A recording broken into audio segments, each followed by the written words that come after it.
So to start, welcome again to the live market outlook session for Friday, 14th of October 2011. It's Friday, end of the week.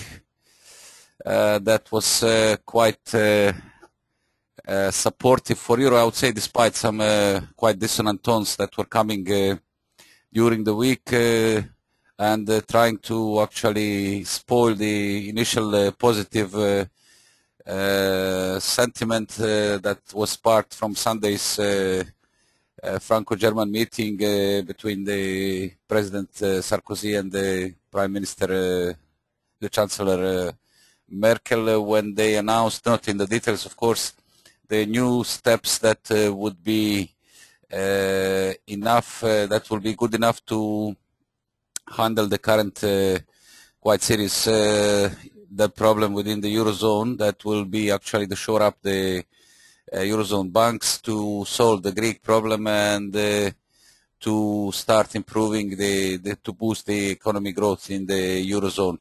The dissonant tone that came from Slovakia actually was the voting in the Slovakian parliament about extension of the current IFSF fund, when the minor party in the minor opposition party in Slovakian parliament voted against, and in the first round of voting the only country that voted against the extension of the fund was basically Slovakia. However, the leaving government said that by the end of this week they would vote again and have the support of the major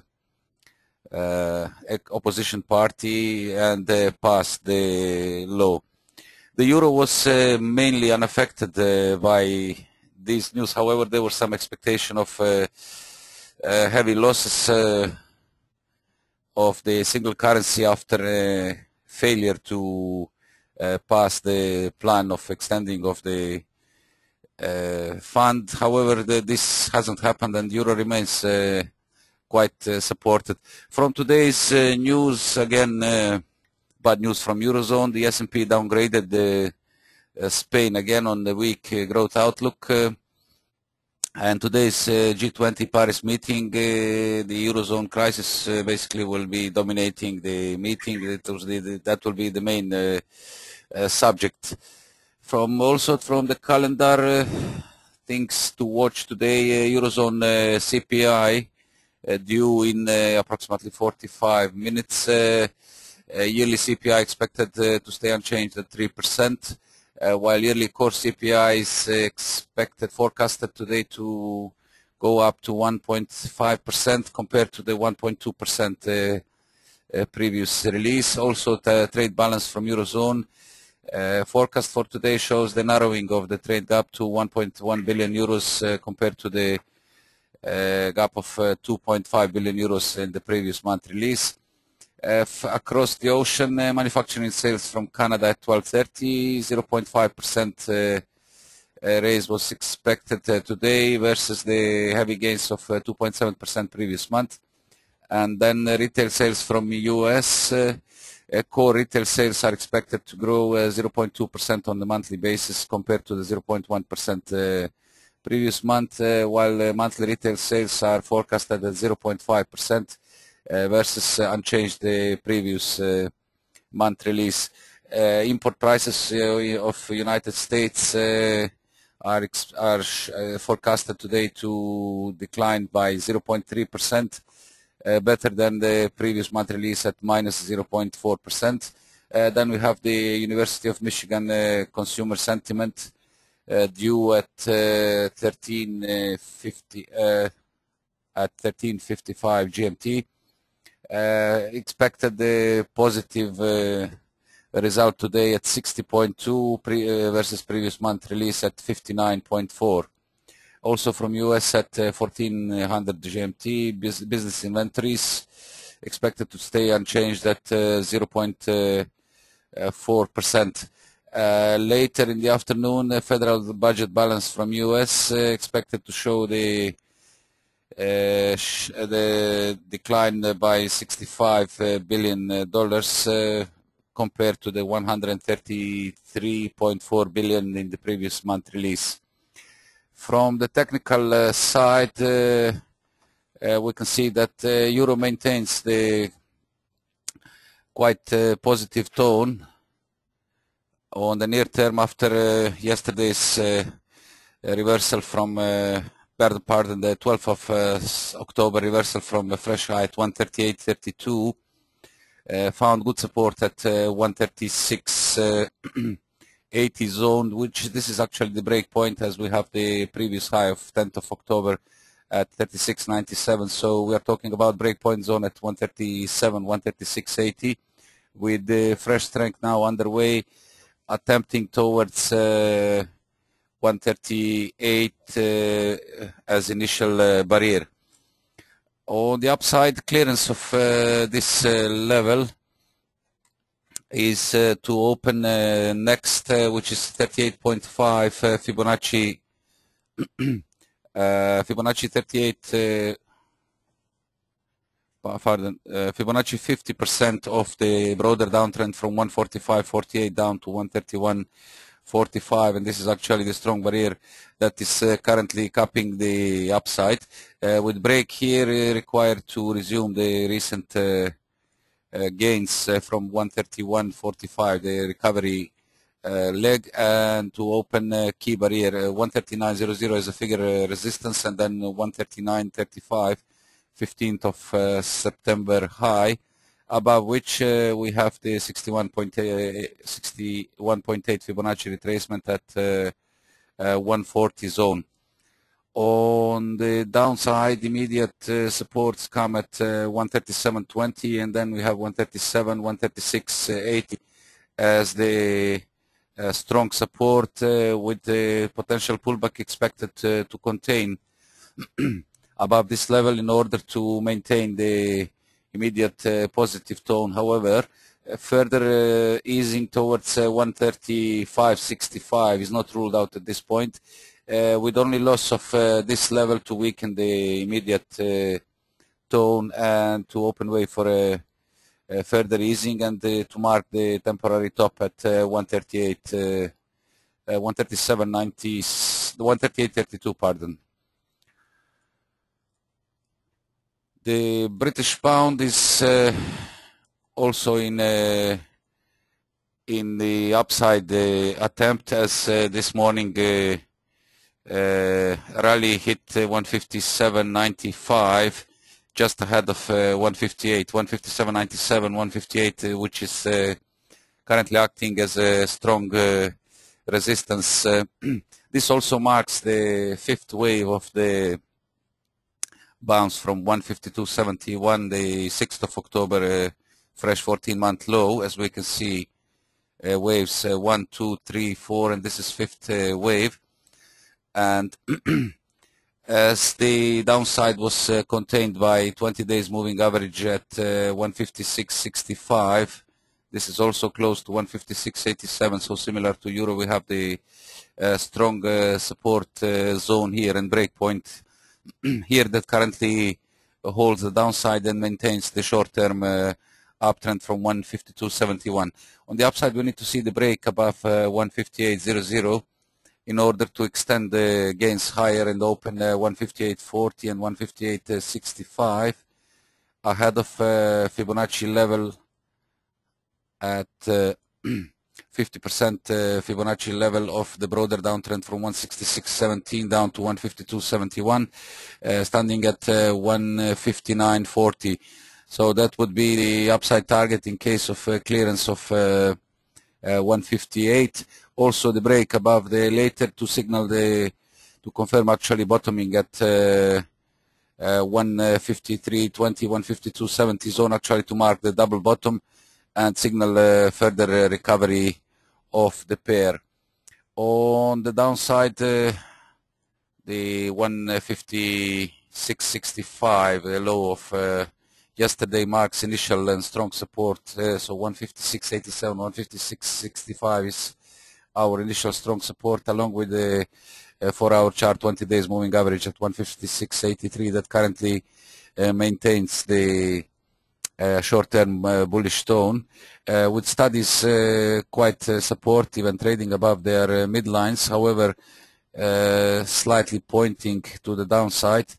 We might see some correction in case of repeated failure above to break above 158. However, holding above strong support at 155.41 keeps the bullish stance from 152.71 still in play, while loss of 155.41 would signal short-term top at 158 and the open way for further easing of the pair. The dollar yen is the outlook, the near-term outlook is slightly turned towards the upside as upside failure at 77.48 2 days ago triggered sharp reversal down to 76.67 was the low. The upper side of the recent 76.50, 76.75 narrow range with succession of the near-term higher lows keeping the focus on the upside. We need to see the clear break above 77 as our initial support, which also marks the 55 days moving average on the daily chart in order to resume higher, with immediate barrier at 77.20, which is the main trend line resistance, the trend line drawn from 85.50 April 7th high to signal extension higher and open levels at 77.25, 77.48, and then we have 77.85 and 78.00. A break above 77.85, 78.00 is required actually to confirm the possible end of the recent directionless range trading and open way for a fresh recovery and signal the fresh direction of the pair. On the downside, initial support stands at 76.67 ahead of 76.50, while on the near-term loss of 76.30 would turn the immediate tone more bearish and focus downside the key levels at 76.10 and 75.93, which is also record low of dollar yen, and below the later to turn very bearish and open fresh bear phase. The dollar Swiss is in near-term recovery mode after strong support at 89.20, the previous low of 29th of September and low of 12th of October found support of the reversal from 93.10. We have 1, 2, 3, 4. This is the fifth leg now. We are in the corrective phase with the wave A underway now. The overall outlook remains bearish on the 4-hour chart as the 20 days moving average caps the upside at 90.14 currently. So we're talking about 90 zone as a strong barrier, as yesterday's spike higher to 90.38 was proved as a false break as the market returned. However, the near-term tone from 89.20 remains slightly turned to the upside with the clearance of 90.38 required to resume higher and open key barriers at 91.00, then 91.20 and 91.40. Holding below 90.00, 90.38 keeps the focus, keeps this trading as seen as a consolidation ahead of a fresh leg lower, and the loss of 89.20 would be bearish and spark fresh extension lower towards the 200 days moving average currently at 87.76. So 88 zone, 87.76 would be in focus in case of a break below 89.20, which is now acting as a strong support. However, based on the wave principles, the A wave that is currently underway should end and B1 goes down, while C should be extending up towards 91, 91.20, and the break actually above 91.20.40 is to signal the end of this corrective phase and refocus 92 as initial resistance, and then 93, 93.10 as the key short-term barrier on the upside, above which is required to extend the recent strong rally from 70.67 historical low of dollar Swiss posted on 9th of August, and open our next targets at 93.38 and 94.00. 93.38 is 27th of March. I'm not sure whether high or low. 98. Pardon. 93.38 is the high of 27th of March, pardon, and 94.00 is the Fibonacci retracement, 50% of the broader downtrend from 117.30, 30th of May 2010 high, actually the yearly high of 2010, and 70.67, the historical low and the low of 2011. From commodities, the gold is within the narrow range in the recent couple of sessions, with the upside still capped by 38.2% Fibonacci retracement of the down move from 1920, the record high of gold, and the recent bottom of the pullback at 1532, where on the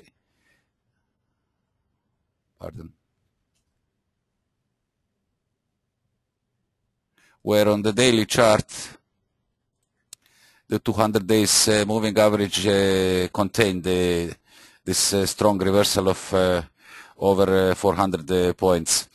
On the short term, we need to see the clear break above recent high at 1690. Actually, the clearance of 1700, 1690, 1700 dollars per ounce is required. 1700 this year and 1690. So this is the break point, and it's required to resume the recovery from 1532. We can see that currently the directionless trading, as the market keeps moving below and above 20 days moving average. However, the short-term outlook is still turned to the upside, as the main trend line from 1532 currently at 1659 is keeping the downside protected. But we need to see the break above 1690, 1700 in order to confirm extension higher.